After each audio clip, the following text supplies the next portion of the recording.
Anniversary ದಿನದ್ದು ಇದು part 2 video ಆಗಿರುತ್ತೆ. ಸೊ ಇವಾಗ ನಾವು ಕೇಕ್ ಕಟ್ಟಿಂಗ್ ಸೆರೆಮನಿನ ಇಟ್ಕೊಂಡಿದ್ದೀವಿ. ನಮ್ಮ ಆ್ಯನಿವರ್ಸರಿ ಅಂತ ಸುನಿಗೂ ನನಗೂ ಎಷ್ಟು ಖುಷಿ ಇದೆಯೋ ಅಷ್ಟಕ್ಕಿಂತ ಹೆಚ್ಚಾಗಿ ನನ್ನ ಮಗನಿಗೆ ಖುಷಿ. ಯಾಕಂದರೆ ಕೇಕ್ ಕಟ್ ಮಾಡ್ತೀವಿ, ಅವ್ರು ಕೇಕ್ ತಿನ್ಬೋದಂತ. ಸೊ ಅವ್ರ ಪ್ರಕಾರ ಇದು ಆ್ಯನಿವರ್ಸರಿ ಅಲ್ಲ, ಇದು ಬರ್ತಡೇ. ಸೊ ಬೆಳಿಗ್ಗೆಯಿಂದ ಪಾಪ ಬರ್ತಡೇ ಮಾಡೋಣ, ಕೇಕ್ ಕಟ್ ಮಾಡೋಣ ಅಂತ ಅವ್ರ ಪಪ್ಪಂಗೆ ಹೇಳ್ತಾನೆ ಇದ್ದರು. ಸೊ ನಾವು ಪ್ರತಿ ವರ್ಷ ಮಾಡೇ ಮಾಡ್ತೀವಿ, ಬಟ್ ಅವ್ರ ಖುಷಿಗೋಸ್ಕರ ಇನ್ನೂ ಒಂದು ಸ್ವಲ್ಪ ಖುಷಿಯಿಂದ ಮಾಡ್ತೀವಿ ಅಂತ ಹೇಳ್ಬೋದು. ಸೊ ಈ ವರ್ಷ ಯಾರೂ ಬಂದಿಲ್ಲ. ಆಂಟಿಯವ್ರು ಬರ್ತೀನಿ ಅಂದರು, ಬಟ್ ಅವರೆಲ್ಲೋ ದೇವಸ್ಥಾನಕ್ಕೆ ಹೋಗಿ ಬರೋದು ಲೇಟ್ ಆಯ್ತಂತೆ. ಹಾಗಾಗಿ ಮಳೆ ಟೈಮ್ ಅಲ್ವಾ, ಎಲ್ಲರಿಗೂ ಸ್ವಲ್ಪ ಹಿಂಸೆನೇ. ಹಾಗಾಗಿ ನಾವು ಯಾರಿಗೂ ಜಾಸ್ತಿ ಫೋರ್ಸ್ ಮಾಡೋದಕ್ಕೆ ಹೋಗಿಲ್ಲ.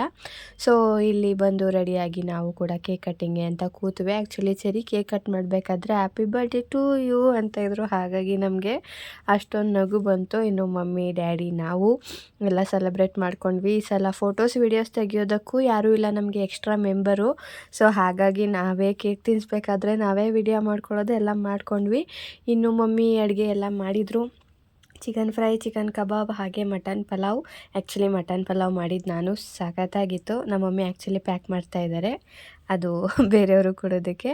ಇನ್ನು ಮಟನ್ ಸಾಂಬಾರು, ಮೊಟ್ಟೆ, ಎಲ್ಲ ಒಂಥರ ಕಂಪ್ಲೀಟ್ ಊಟ ಫ್ಯಾಮಿಲಿ ಕೂತ್ಕೊಂಡು ತುಂಬಾ ಚೆನ್ನಾಗೋಯ್ತು ಈ ವರ್ಷದ ನಮ್ಮ ಆ್ಯನಿವರ್ಸರಿ ಅಂತ ಹೇಳ್ಬೋದು.